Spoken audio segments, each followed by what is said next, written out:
আসসালামু আলাইকুম প্রিয় ভাইজানেরা। অনেক খামারি ভাইজানেরা আছেন যিনারা অলরেডি অনেক দিন যাবত গরু পালনের সাথে সম্পৃক্ত, গরুর খামারের সাথে সম্পৃক্ত, কিন্তু এরপরেও বেশ কয়েকটা বিষয়ে আপনারা ভুল করে থাকেন।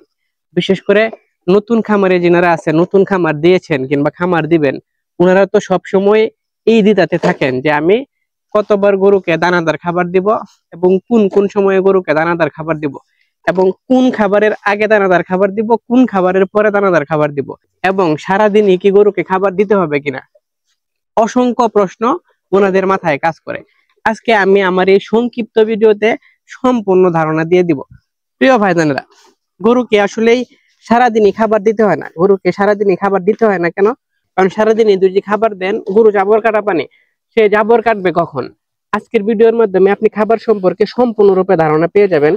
ধরে নিন আমি সকাল থেকে শুরু করি, গরুকে কিভাবে আপনি দানাদার খাবার দিবেন, কোন কোন সময়ে দানাদার খাবার দিবেন এবং কোন খাবার আগে দিবেন, কোন খাবার পরে দিবেন।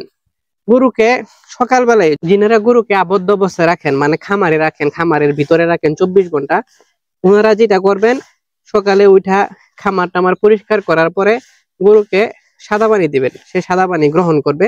সাদা পানি গ্রহণ করার পরে তাকে দানাদার খাবার দিবেন। এখন সাদা পানি এবং দানাদার নিয়ে অনেকেই একটা দ্বিধায় থাকেন। যিনারা এই বিষয়টা নতুন শুনেন, ওনারা দ্বিধায় থাকেন যে সাদা পানি আর দানাদার তো একসাথে দিতে হয়, কিন্তু না, বিষয়টা ওরকম না। গরুকে দানাদার খাবারটা আলাদা দিতে হয়, সাদা পানিটা আলাদা দিতে হয়।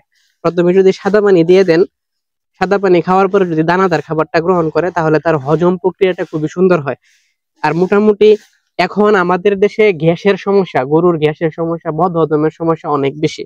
যদি সাদা পানিটা আগে দেন এবং দানাদার খাবারটা এরকম করে দেন, ঠিক আছে, এরকম করে দেন, আমি সবসময় আমার গরুকে এইভাবে দানাদার খাবারটা দেই, একদম শুকনো শুকনো দেন, তাহলে আপনাদের গরুর হজমের সমস্যাটা হবে না এবং রুচির সমস্যা যেটা হয়, যে রুচি নষ্ট হয়ে যায়, এই সমস্যাটা আর থাকবে না। প্রিয় ভাইজানেরা, সাদা পানি দিলেন, দেওয়ার পরে দানাদার খাবারটা দিবেন। দানাদার খাবারটা কয়টার দিকে দিবেন? এটা যদি 9টা থেকে 11টার মধ্যে দিতে পারেন, যদি 9টা থেকে 11টার মধ্যে দেন, তাহলে এরপরে কি দিবেন? কাঁচা ঘাস দিবেন।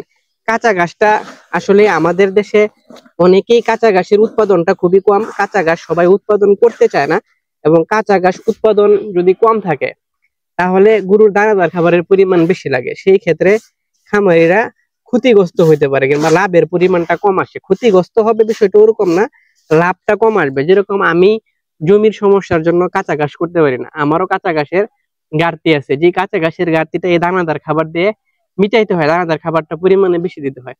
যদি গাভী গরু হয় তাহলে কাঁচা ঘাসের উপরে রাখবেন, আর যদি ষাঁড় গরু হয় তাহলে তাকে কাঁচা ঘাস দিবেন। কাঁচা ঘাস দেওয়ার পরে কাঁচা ঘাস খাওয়া শেষ হলে তাদেরকে ইউরিয়া মোলাসেস দিবেন। ইউরিয়া মোলাসেসটা স্বাস্থ্য বৃদ্ধির ক্ষেত্রে খুবই ভালো কাজ করে। এই যে দানাদার খাবারটা দিয়ে দিচ্ছি যে এই গরুগুলাকে, তারা দেখেন দানাদার খাবার কিরকম কইরা একদম মজা কইরা খায়। হ্যাঁ, খুবই মজা কইরা খায়, একটা দানাদার খাবারও নষ্ট করে না। এই যে দেখা, ওইদিকে একটা খাবারও নষ্ট করে না। দানাদার খাবার যদি এইভাবে দেন, তাহলে একটা দানাদার খাবারও কোনো গরু, কোনো গাবি, কোনো বাছুর, কোনো ষাঁড় গরু নষ্ট করবে না। তাহলে বিকালের দানাদারটা কখন দিবেন? বিকালের দানাদারটা যদি সকাল 9টা 10টার দিকে দেন, তাহলে বিকালের খাবারটা, দানাদার খাবারটা 3টা থেকে 4টার দিকে দিবেন। আমি আমার গরুগুলাকে দানাদার খাবারটা দেই সকাল 8টা 9টার দিকে, তাই এখন দিচ্ছি বিকাল 3টার দিকে। মাঝে মাঝে যদি বিশেষ ঝামেলা হয়ে যায়, আমি যদি কাজে ব্যস্ত থাকি, সেই ক্ষেত্রে আমার ওয়াইফ আমাকে হেল্প করে, সেই ক্ষেত্রে সে দানাদার খাবারটা দিতে দিতে সন্ধ্যা হয়ে যায়। সন্ধ্যা হয়ে গেলেও ঠিক আছে। কেন ঠিক আছে, এই বিষয়টা আজকে আপনাদেরকে শেয়ার করব। যখন দানাদার খাবারটা আপনি যদি রাত 8টার মধ্যেও দেন, সকাল 8টা 9টার দিকে খাওয়াইছেন কিংবা 10টা 11টার দিকে দানাদার খাবার দিচ্ছেন, এরপরে যেটা বলতেছিলাম কাঁচা ঘাস দিচ্ছেন, ষাঁড় গরু হলে ইউরিয়া মোলাসেস দিচ্ছেন, আরো কিছু সাপোর্টিং খাবার আছে ওইগুলা দিচ্ছেন, আবার সাদা পানি দিচ্ছেন, সাদা পানি সামনে রেখে দিচ্ছেন, আবার খড় দিচ্ছেন। লাস্টের দিকে যখন আবার দানাদার খাবারটা দিচ্ছেন, দানাদার খাবার দেওয়ার পরে আপনি সাদা পানি সামনে দিয়ে দিলেন, আর কোনো খাবার দিবেন না। কেন খাবার দিবেন না? গরুকে রাতের দিকে বিশেষ করে 8 থেকে 10 ঘন্টা গরুকে রেস্ট দিতে হয়। এই যে সারাদিন সে খাবারটা গ্রহণ করছে, সেই খাবারটা তার হজম প্রক্রিয়ায় খুবই ভালো কাজ করে। হজম প্রক্রিয়া যখন ভালো কাজ করে, তখন গরুর স্বাস্থ্যটা এমনিতেই ঠিক থাকে, গরুর ফিটনেস ঠিক থাকে, এই গরুতে রোগ শোক কম হয়।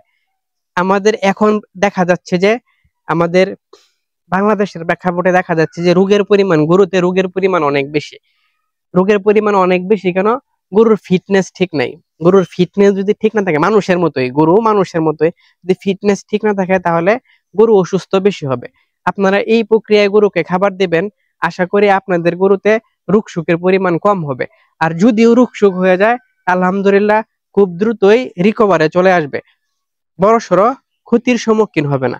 প্রিয় ভাইজানেরা, আশা করি আপনাদের কোন সময় কোন খাবার দিতে হবে এই সম্পর্কে ভালো একটা ধারণা হয়ে গেছে। এতক্ষণ আপনাদের সাথে ছিলাম আমি, আপনাদেরই রনি ভাই। প্রয়োজনে এই ভিডিওটা শেয়ার করে দিবেন যাতে আপনাদের অন্য ভাই ভিডিওটা দেখে উপকৃত হইতে পারে। আসসালামু আলাইকুম।